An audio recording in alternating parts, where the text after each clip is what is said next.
तो अब हम लोग स्टार्ट कर रहे हैं chapter 5 of PCPNDT act. Chapter 5 में जो है हम लोग पढ़ेंगे सिर्फ appropriate authority and advisory committee, और इसमें एक 17 सेक्शन है और 17A, सिर्फ 2 ही सेक्शन है मेरे चैप्टर 5 में। Powers of the appropriate authority, एक तो एप्रोप्रिएट अथॉरिटी को कॉन्स्टिट्यूट करना और उसकी पावर्स, सिर्फ 2 ही सेक्शंस हैं। तो स्टार्ट करते हैं। सेंट्रल गवर्नमेंट जो है वो यूनियन क्लॉज 1 में दे रखा है, सेंट्रल गवर्नमेंट यूनियन टेरिटरी के लिए एप्रोप्रिएट अथॉरिटी बनाएगी। क्लॉज 2 में दे रखा है state government shall appoint by notification in the official gazette one or more appropriate authority. Same चीज़ है, स्टेट गवर्नमेंट बनाएगी एप्रोप्रिएट अथॉरिटी। ये बना क्यों रही है, इसका पर्पस क्या है कि ये जो प्रॉब्लम है प्रीनेटल सेक्स डिटर्मिनेशन की, जो कि leading to the female foeticide, इसको ख़त्म करने के लिए ये अथॉरिटीज़ बनाई जा रही है। इसका क्लॉज 3 कहता है द ऑफिसर अपॉइंटेड, इन दोनों के अंदर कौन कौन से ऑफिसर अपॉइंटेड होंगे।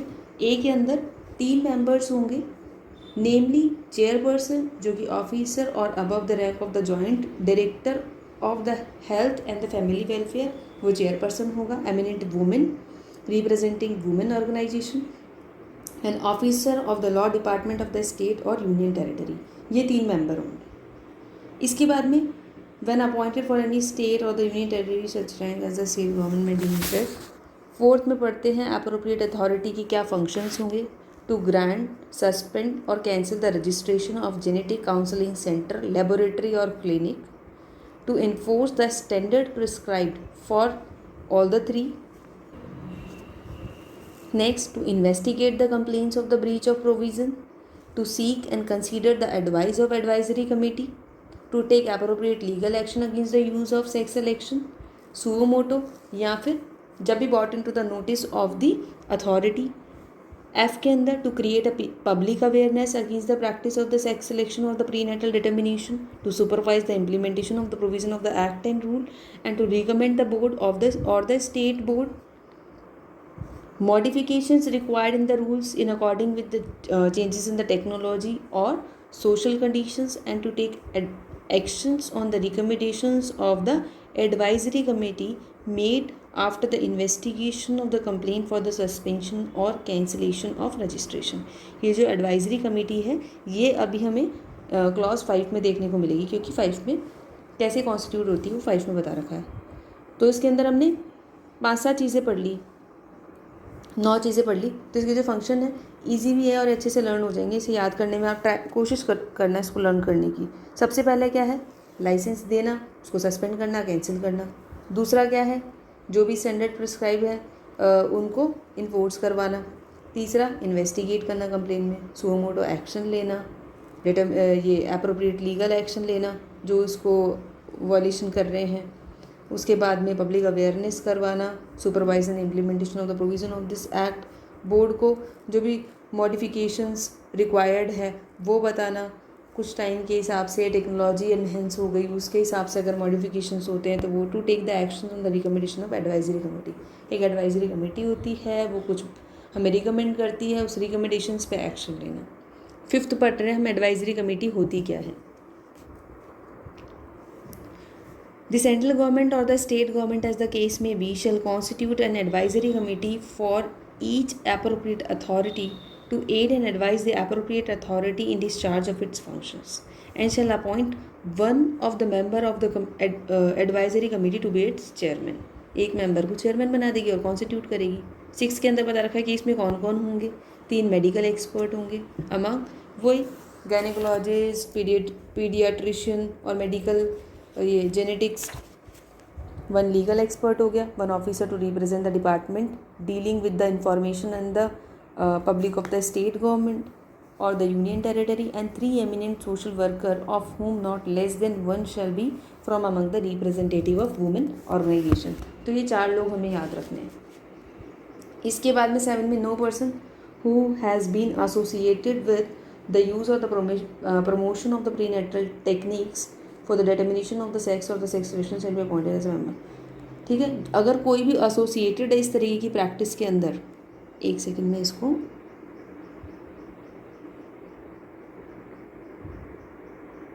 क्लॉज 7 कहता है कोई भी पर्सन जो इस तरीके की प्रैक्टिस में एसोसिएट करता है उसको मेंबर नहीं बनाया जाएगा। 8 में जब भी कमिटी को advisory committee may meet as and when it thinks fit on the request of the appropriate authority for the consideration of any application for the registration of the complaint or suspension on cancellation of the registration or give advice thereon.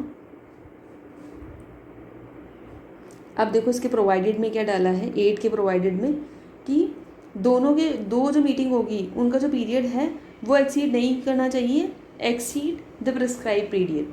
तो ये भी आपको ध्यान रखना है, जो भी prescribe period है उससे एक्सीड नहीं करना चाहिए. तो कभी कभार क्या होता है, जैसे मान लो आपको इसके रेफरेंस में क्वेश्चन आ गया, उसमें प्रिस्क्राइब पीरियड भी लिखा हुआ है और उसमें 1 मंथ 2 मंथ या फिर 1 ईयर लिख रखा है. जैसे उसमें आपको पूछा एडवाइजरी कमिटी के रेफरेंस में और आपको आंसर में दिया हुआ है, जैसे हमने उधर पढ़ा बोर्ड के अंदर 6 मंथ में, इधर हमने 4 मंथ्स में पढ़ा, तो ये आंसर दे रखे हैं. तो ये छोटी मोटी चीज़ें हैं जो थोड़ी बहुत एक बार थोड़ा सा हमारे बैक ऑफ द माइंड में रहनी चाहिए. उसके बाद में power of appropriate authority, it shall have the power in respect of the following matters. Summon कर सकती है किसी भी पर्सन को जिसने इस एक्ट को वायलेट किया है. प्रोडक्शन ऑफ द डॉक्यूमेंट और द मटीरियल ऑब्जेक्ट, इसी के रिगार्डिंग इशूइंग अ सर्च वारंट और एनी मैटर. तो ये हमारा चैप्टर 5 क्लोज हो गया. अब चैप्टर 6 से स्टार्ट करने से पहले मैं आप लोगों को एक चीज़ बता दूं कि अगर आप लोगों को ऐसा लगता है, इससे पहले हमने एक्साइज एक्ट कंप्लीट किया था और शायद मुझे लग रहा है इसमें थोड़े बहुत सेक्शंस रह गए थे, तो मैं ट्राई करूँगी उनको कंप्लीट करने की. और अगर आप लोगों को इसके रिगार्डिंग क्वेश्चंस करने हैं तो वो भी मैं आप लोगों के लिए पोस्ट कर सकती हूँ. और अभी रिसेंटली हमारा APO का एग्ज़ाम आने वाला है, तो राजस्थान APO का, तो राजस्थान APO में भी ये दोनों एक्ट्स आ रहे हैं. और अगर आपको उसके भी प्रीवियस ईयर पेपर चाहिए तो आप एक बार कमेंट में बता देना, मैं उनको एक वीडियो बना करके शॉर्ट वीडियो बना दूँगी, फिर आप लोगों के लिए ईजी रहेगा. हर टॉपिक पे भी देख लेंगे हम, टॉपिक वाइज आंसर डाल दूँगी और एक वीडियो बना दूँगी.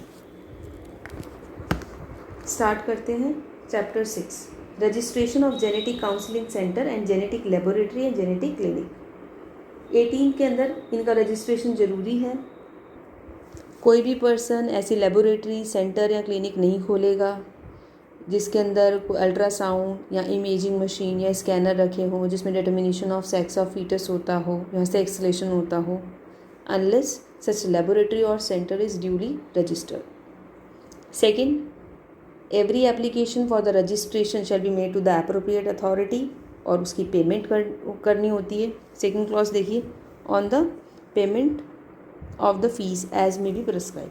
क्लॉज 3 के अंदर एवरी जेनेटिक काउंसलिंग सेंटर, और ये as mentioned under 4, immediately before the commencement of this act shall apply for the registration within 60 days. इसको आप important mark कर लो, within 60 days.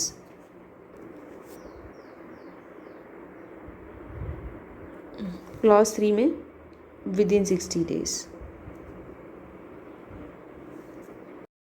Then clause 4 कहता है subject to the provision of section 6, ये shall cease to conduct any such counselling. ये 6 महीने में अगर उन्होंने नहीं किया तो वो इस तरीके की कोई भी प्रैक्टिस नहीं कर सकते. थर्ड ध्यान रखना, और 6 महीने में नहीं करते तो वो उन्हें रोकना पड़ेगा फिर. इसके बाद में 19 है सर्टिफिकेट ऑफ रजिस्ट्रेशन. जब वो अप्लाई करते हैं अप्रोप्रिएट अथॉरिटी के पास, अथॉरिटी जो है उन्हें क्या करती है, एक सर्टिफिकेट देती है. और जो अथॉरिटी है वो कुछ चीज़ें देखती है जो भी एक्ट में हमारी रिक्वायरमेंट्स दे रखी है कि ये चीज़ें फुलफ़िल होनी चाहिए. वो रिक्वायरमेंट्स फुलफ़िल होने पे ही इन्हें सर्टिफिकेट ग्रांट किया जाता है. अगर रिक्वायरमेंट्स फुलफ़िल नहीं हैं तो सर्टिफिकेट कैंसिल हो जाएगा उनका. क्लॉज 2 पढ़िए, और रीजंस रिकॉर्ड करेगी. Reject the application for registration. Clause 3 में आइए, every certificate of registration shall B renewed on the payment of the fees. Renew भी हो सकता है. क्लॉज 4 में आइए, the certificate of the registration shall be displayed bye registration genetic counselling centre. Clause 4 देखो, ये इंपॉर्टेंट चीज़ है कि जब भी आप लोगों को ध्यान होगा किसी हॉस्पिटल में जाते हो या फिर हम भी कभी कभार किसी भी ऐसी जगह पे जाते हैं तो हम देखते हैं कि वो लोग अपने सर्टिफिकेट को डिस्प्ले करके रखते हैं. तो ये जो है हमारा 19 का क्लॉज 4 जो है इसको मैंडेटरी बनाता है. The certificate of registration shall be displayed by the registration genetic counselling centre or the laboratory or the clinic in the conspicuous place at its place of business। तो ये जो है इम्पॉर्टेंट है। इसके बाद में हम 20 पे आ जाते हैं, कैंसिलेशन और द सस्पेंशन ऑफ रजिस्ट्रेशन। कब कैंसिल हो जाता है? देखो, या तो अथॉरिटी सुओ मोटो कर देती है या तो कंप्लेन पे एक नोटिस इशू करेगी, शो कॉज देगी। सेकंड क्लॉज में दे रखा है reasonable opportunity of being heard if the authority satisfied that there is a breach of the provision of this act it may without prejudice to the criminal action prejudice to any criminal action that it may take against the center or the laboratory or the clinic। और बस यही ध्यान रखिए आप लोग, cancellation और suspension हो जाते हैं। 21 के अंदर दे रखा है कि 20 में जब भी कैंसिलेशन और सस्पेंशन हो जाता है तो वो उसकी अपील कर सकते हैं, और अपील का टाइम हमें दे रखा है 20 दिन का, 30 डेज़ का टाइम दे रखा है। ये इम्पॉर्टेंट है, मार्क कर लीजिएगा इसको।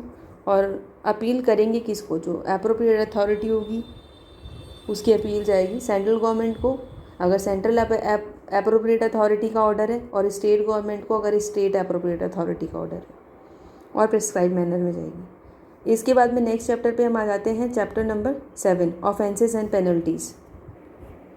सबसे पहली पेनल्टी जो है वो किसकी बन रही है?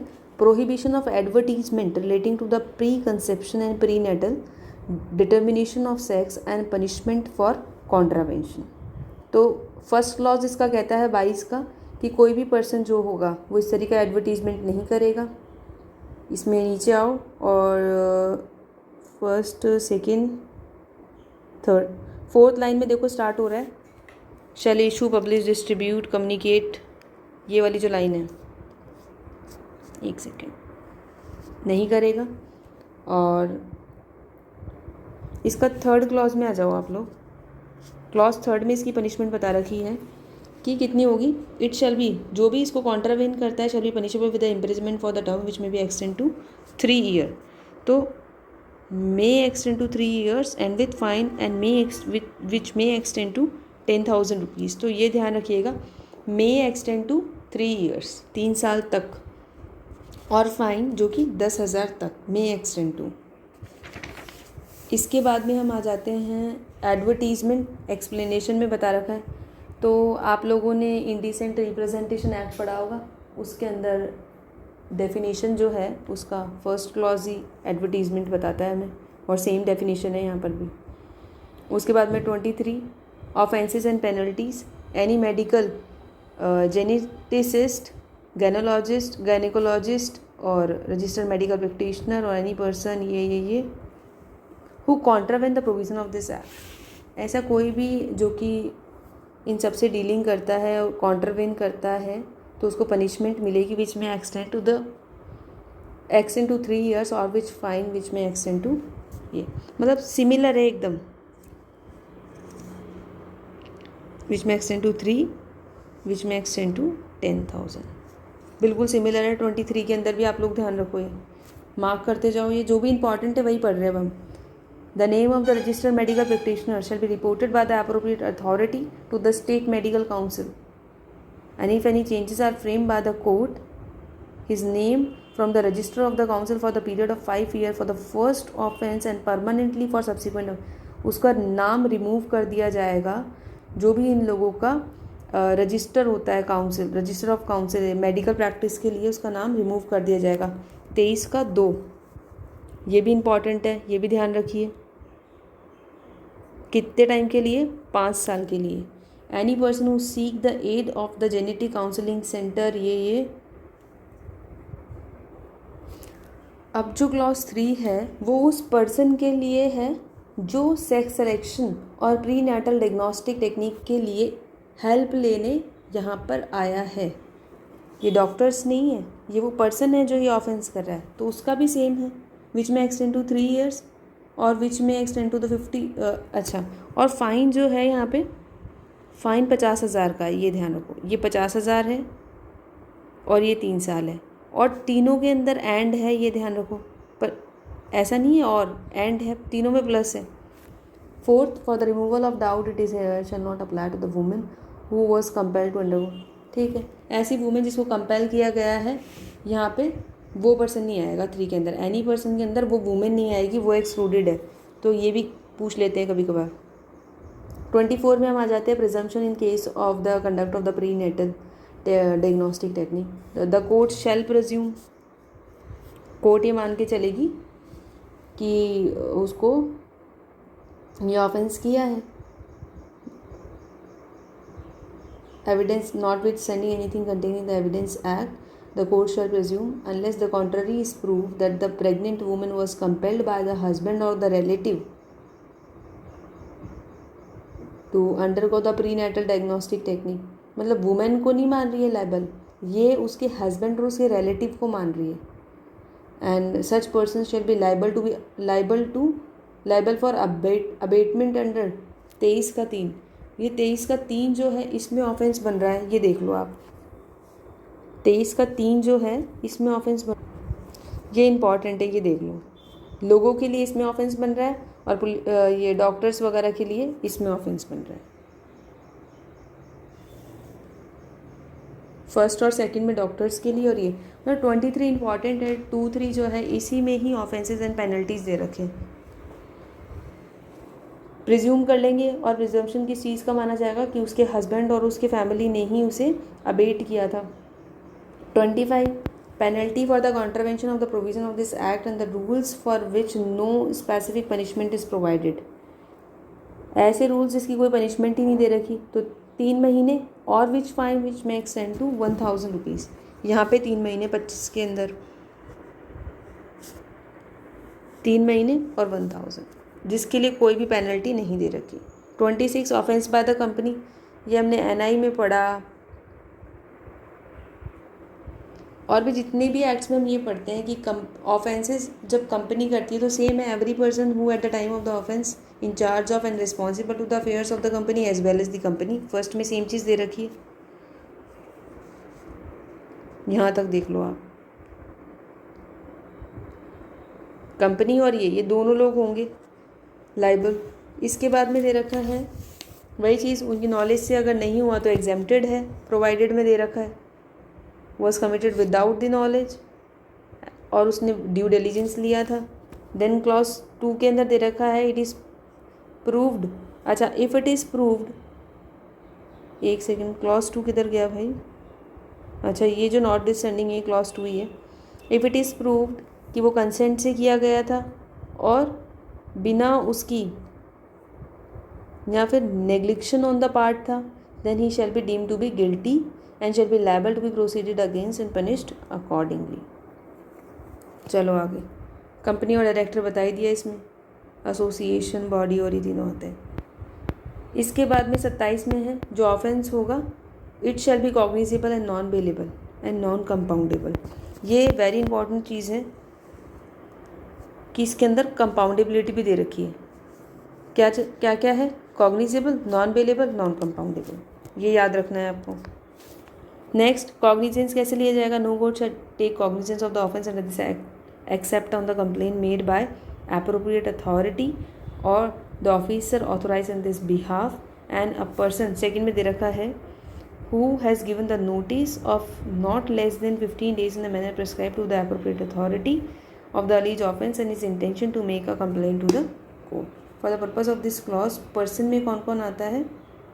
सोशल ऑर्गेनाइजेशन भी आ जाते हैं। क्यों? क्योंकि वो उनका यही काम है, वो यही काम करते हैं। Next, no court other than that of the metropolitan magistrate or GM of first class shall try. ठीक है, ट्रायल कौन करेगा? MM और GM फर्स्ट क्लास।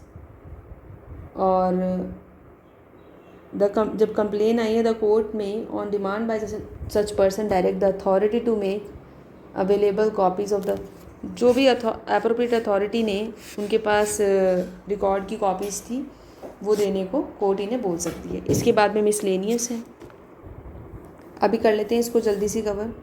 इसमें भी थोड़े से सेक्शन है, 29 से स्टार्ट हो रहा है, चैप्टर 8 है। ये भी आप लोग ध्यान रखो कि मैं बार बार मैं इसलिए बोलती रहती हूँ ताकि कभी कभार जो क्वेश्चन आते हैं वो यही आ जाते हैं कि इसमें कितने सेक्शंस हैं, कितने चैप्टर्स हैं, एक्ट का नंबर क्या है, तो थोड़ा बहुत उससे ध्यान रह जाता है। सुनते हैं, अगर आप लोग एक बार दो बार वीडियोस को सुनोगे तो मेरे हिसाब से याद रह जाएगा आप लोगों को।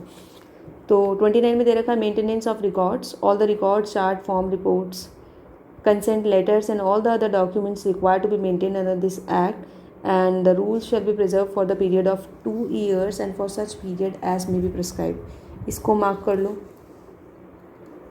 सबसे पहले चीज़ कितनी है, 2 साल तक उसको प्रिजर्व करके रखेंगे